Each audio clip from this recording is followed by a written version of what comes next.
दोस्तों, आज की कहानी है जब बहन हमेशा के लिए छोड़कर आई अपना ससुराल, तब भाई ने क्या किया। कहानी पसंद आए तो वीडियो को लाइक एवं सब्सक्राइब जरूर करना। चलिए कहानी शुरू करते हैं। रात्रि के 11 बजे होंगे। बड़े भैया टीवी पर एक रोचक धारावाही देख रहे थे।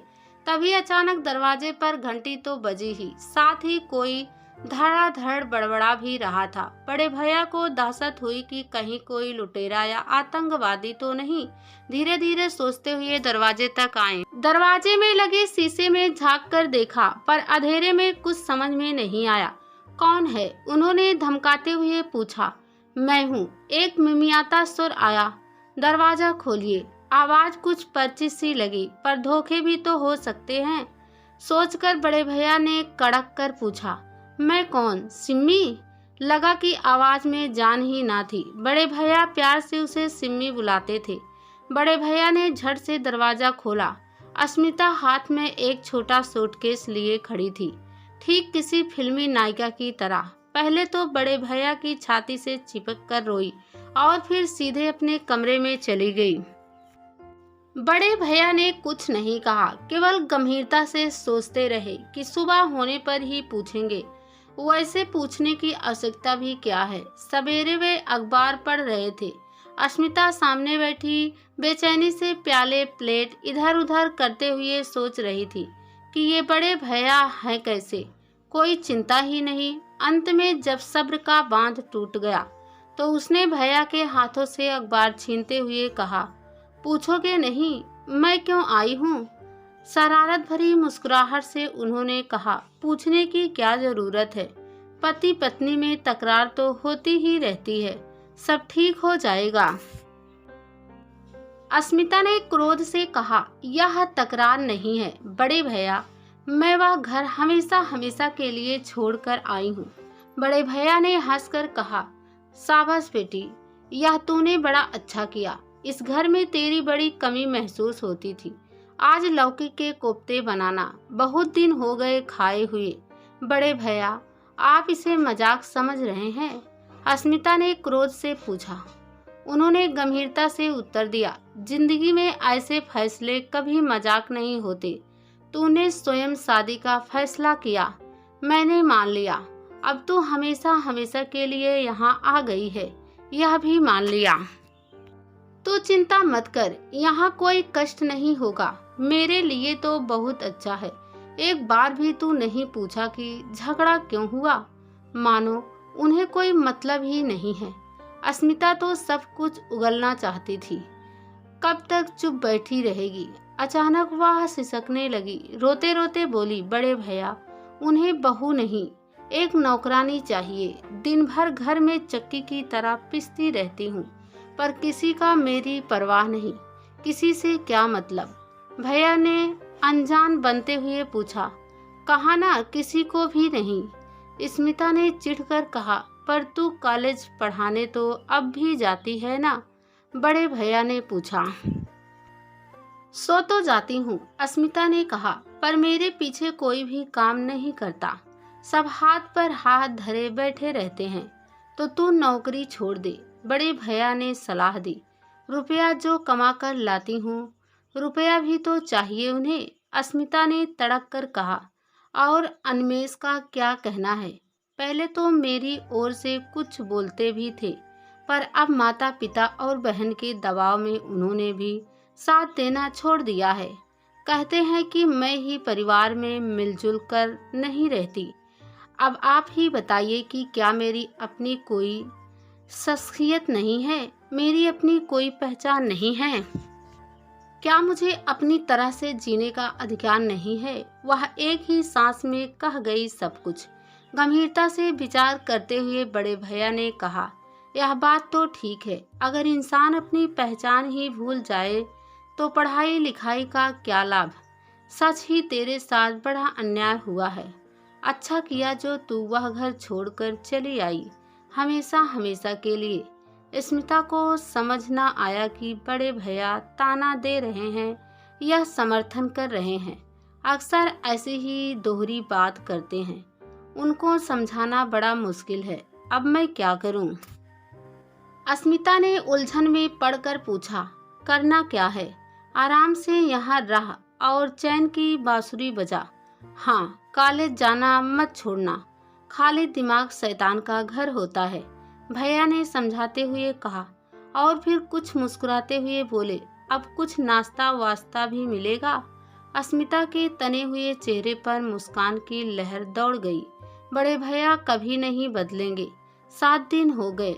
अस्मिता के खिले हुए मुखड़े पर चिंता की लकीरें उभरने लगी थी। बड़े भैया के समर्थन और आश्रय प्रदान से उसे बड़ी तसल्ली हुई थी। पहले तो यही सोचा था कि देखते ही वे डांटेंगे और फटकार लगाएंगे, बुरा भला कहेंगे, पर ऐसा कुछ नहीं हुआ। आखिर बड़े भैया को छोड़कर उसका था ही कौन। क्या बात है, बड़ी परेशान लग रही है, बड़े भैया ने पूछा। कुछ तो नहीं, अस्मिता ने कहा। कुछ तो है, वे मुस्कुराए। अस्मिता ने झिझकते हुए कहा, आप वहाँ कहलवा दीजिए कि मैं यहाँ हूँ और बड़े आराम से हूँ। उन्होंने जोड़ते हुए कहा, मैं क्यों कहूँ ऐसा, पर लगता है तेरे दिल में अन्वेष के लिए कुछ जगह है, इसलिए परेशान है। अस्मिता ने झल्ला कर कहा, मुझे कोई परवाह नहीं उन लोगों की। क्या उनको मेरी परवाह है? इसलिए तो कहता हूँ। बड़े भैया ने हंसकर कहा, जब एक बार फैसला घर छोड़ने का कर ही लिया है तो अब उसी पर अटल रह। अस्मिता चुप हो गई। इतवार का दिन था। छुट्टी के हिसाब से सब काम धीरे धीरे हो रहा था। घंटी बजी तब अस्मिता अपने कमरे में थी। महरी के सिवा कौन होगा, वह भी तो आराम से आएगी। बड़े भैया ने धीरे धीरे उठकर दरवाजा खोला। तुम?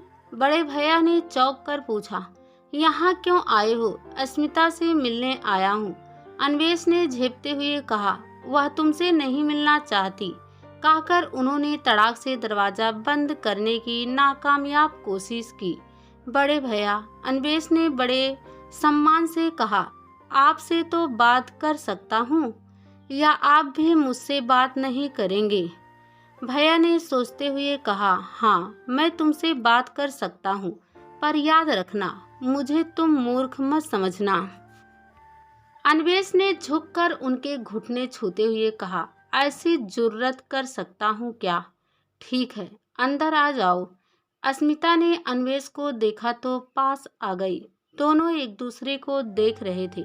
बड़े भैया ने डांट कर कहा, सिम्मी, तुम अंदर जा, तेरा यहाँ कोई काम नहीं है। अस्मिता सहम कर अंदर चली गई। चाय मेज पर रखी थी। बड़े भैया ने चाय का प्याला भरकर अन्वेष की ओर बढ़ाया।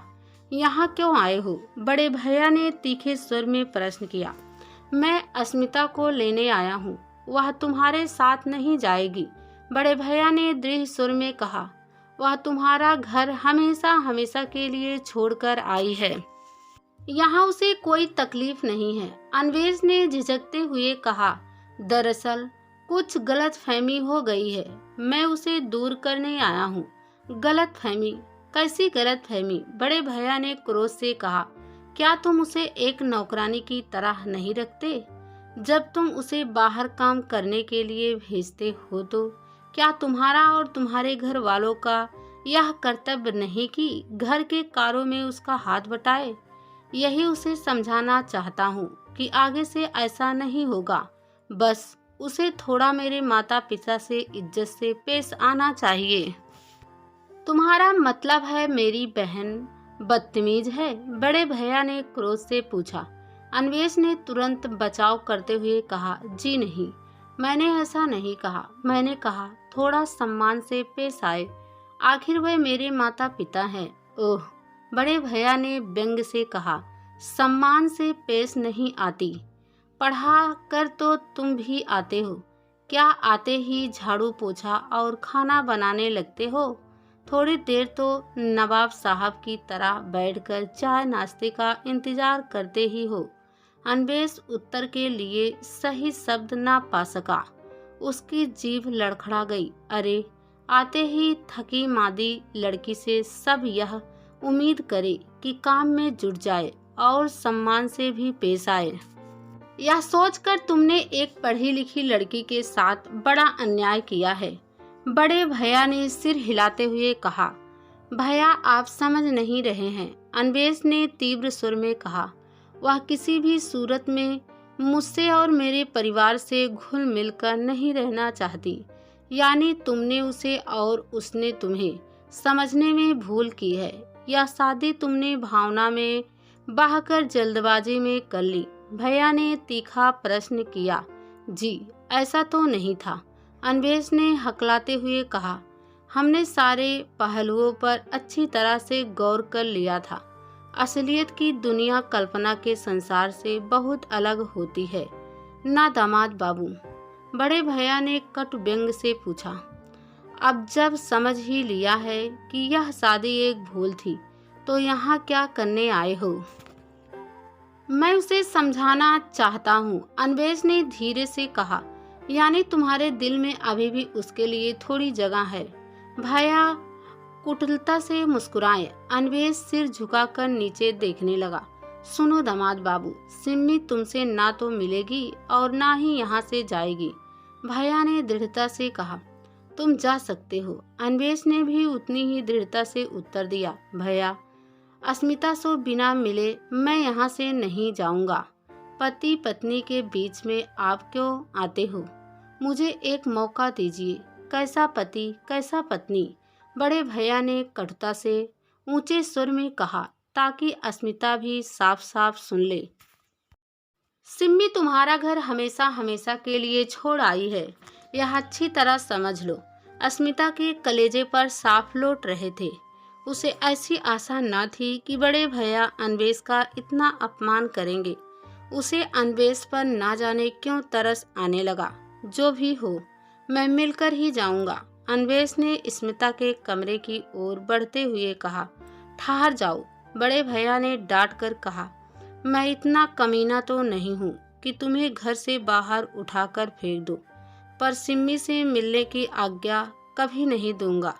इधर वाला कमरा खाली है, वहाँ जब तक मर्जी हो रहो, पर सिम्मी से मिलने की कोशिश मत करना। अन्वेष लाचारी से कमरे में चला गया। अस्मिता थोड़ी देर में बाहर आई तो चेहरे पर परेशानी झलक रही थी। बड़े भैया ने रूखे सुर में कहा, मैंने अन्वेष को डांट दिया है। अगर अपनी और मेरी इज्जत प्यारी है तो उससे बात मत करना। अब तुम हमेशा हमेशा के लिए यहाँ रहो। हाँ, नौकर के हाथ नाश्ता और खाना कमरे में ही भिजवा देना।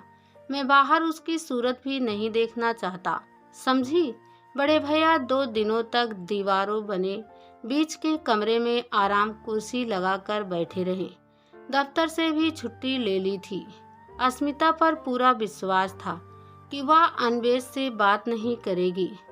अन्वेष के ऊपर ही पहरा लगाया हुआ था कि वह उकता कर चला जाएगा। बड़े भैया अपनी कूटनीति पर मुस्कुरा रहे थे। वह पहले ही जानते थे कि इस तरह की शादी में कोई दम नहीं होता, पर पागलों को भला कोई समझा सकता है क्या? 3 दिन हो गए। बड़े भैया ने हड़बड़ाकर आंखें खोली। ना जाने कब आंख लग गई थी। दिन चढ़ आया था। अखबार वाला कभी का अखबार बालकनी में फेंक कर चला गया था। अजीब सा सूनापन था। सिम्मी, बड़े भैया ने पुकारा। अरे, चाय वाय मिलेगी या नहीं? कोई उत्तर नहीं। सिम्मी के कमरे में झांका। कमरा खाली था। ध्यान से देखा तो उसका सूटकेस भी नदारद था। अन्वेष भी गायब था। कहाँ गए? और तब बड़े भैया ठठक कर हंस पड़े। आखिर उनकी तरकीब काम कर ही गई। अगले साल सिम्मी गोद में अपना बच्चा लेकर बड़े भैया के पास आई। अन्वेष साथ में था। बड़े भैया खिलखिलाकर हंस पड़े। अब तुम दोनों उस चेक के हकदार हो जो मैंने तुम्हारी शादी के लिए रखा हुआ था। बच्चा भी है, इसलिए सूद के साथ बोनस भी दे रहा हूँ।